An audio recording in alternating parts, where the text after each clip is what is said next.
Hey everyone, it's time for some more Monster Hunter, and today I'm going to be fighting the Gypceros. I know that Gypceros is a monster that has been in quite a lot of Monster Hunter games. Some people are excited to see him come back, others not so much. But for me, I have fought him a couple of times before, and it is definitely interesting to see the new changes to his movesets. That said, today I wanted to spice it up a little, so I'll be using the gun lance to fight him, and the light bow gun, which I might pull out at some point if he starts charging around too much. That said, without any further ado, let's get right into it. A massive thanks to the mad lads and ladies supporting the channel. The doggos say thanks. Now, I know that personally I do have quite a bit of history with Gypceros myself. I know I've been trying to get past him in the 5-star quest in Monster Hunter 1. I've actually beat Gypceros 5 times, and I'm quite annoyed that I have to fight him again, honestly, because, yeah, obviously I've been struggling to record and finish with the issues with my computers and a couple other things going on, but with Wilds coming out, I am glad that I do have a chance to fight him in HD properly. It is actually pretty cool because you can see Gypceros' like the actual skin on his face turn red. Because I know in the older games, whenever he got enraged, basically whatever happened was his eyes would kind of glow red. But obviously, that wasn't really what was actually happening. His eyes weren't actually glowing. The devs were basically trying to indicate that the skin around his eyes was turning red, and that's kind of where it came from. Yes, science! And it's something I'm glad he has the chance to like properly show me.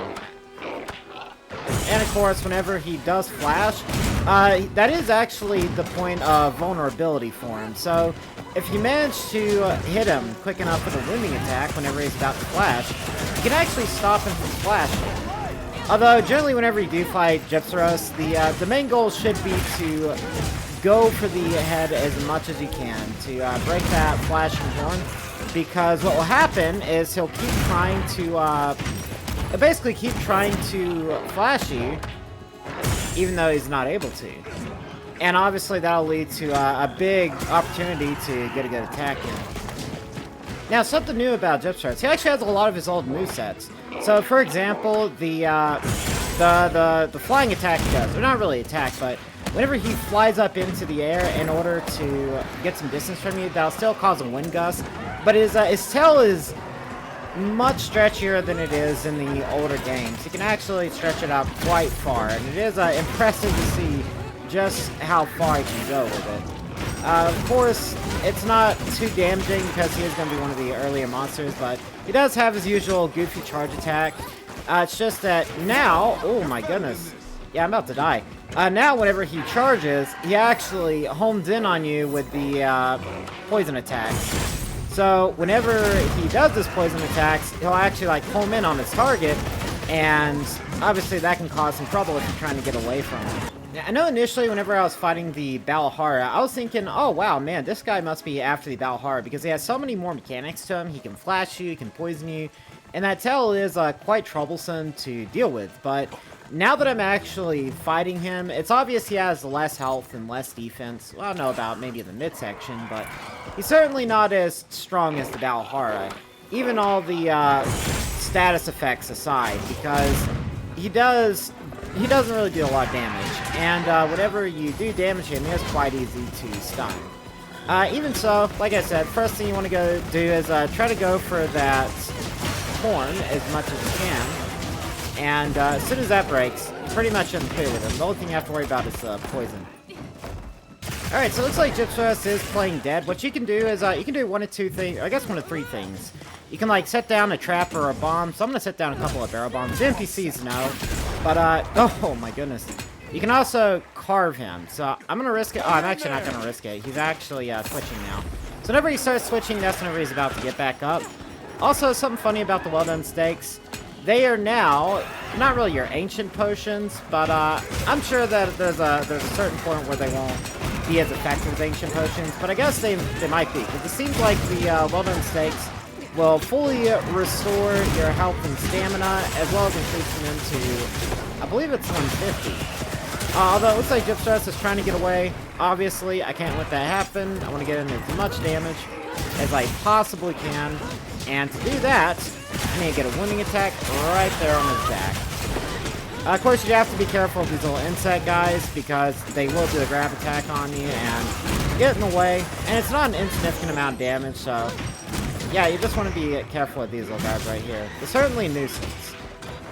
But what I do is I'll usually just do a little block poke and just stun them to death because they don't really have a high stagger threshold. Of course, whenever you do that auto reload there, or whatever it is, you don't really reload the Wyvern stakes, I don't think, so you'll have to do a manual, like, proper reload in order to do that. Seems like Gypsos is actually going to his nest to sleep. I still have one more large barrel bomb, and I don't have any traps.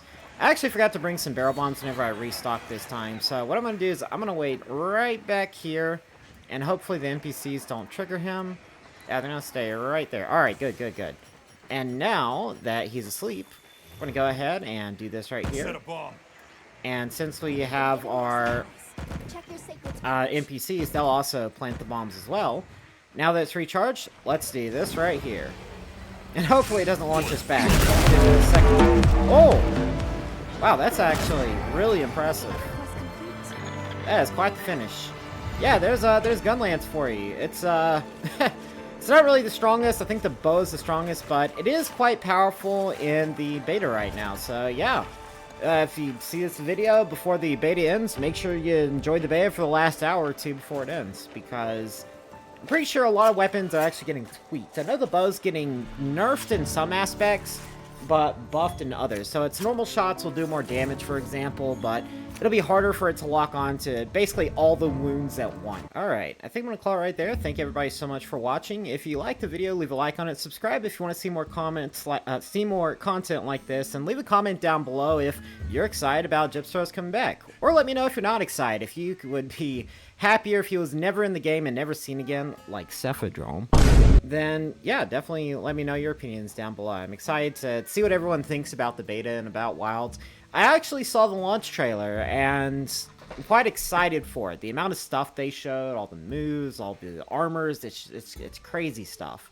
What a time to be a Monster Hunter fan. Born too early to explore the stars, born too late to explore the world, born just in time to explore the wilds. That said, if you want to join our community of like-minded Monster Hunters, people who love the game and the series and want to play with them in lobbies, playing the older Monster Hunter games, whether it's World and Iceborne or Rise or any of the older games, whether it's emulated or on original hardware, because for those of you who don't know, Monster Hunter 4 can now be played on official hardware thanks to a fan network server that came up, called Pretendo, I think it is. And if you want to support the future of the channel, check out my Patreon, linked in the description below, before I get distracted and go off on another tangent. That's it. Thank you everybody so much for watching, and I'll see y'all next time. Bye now.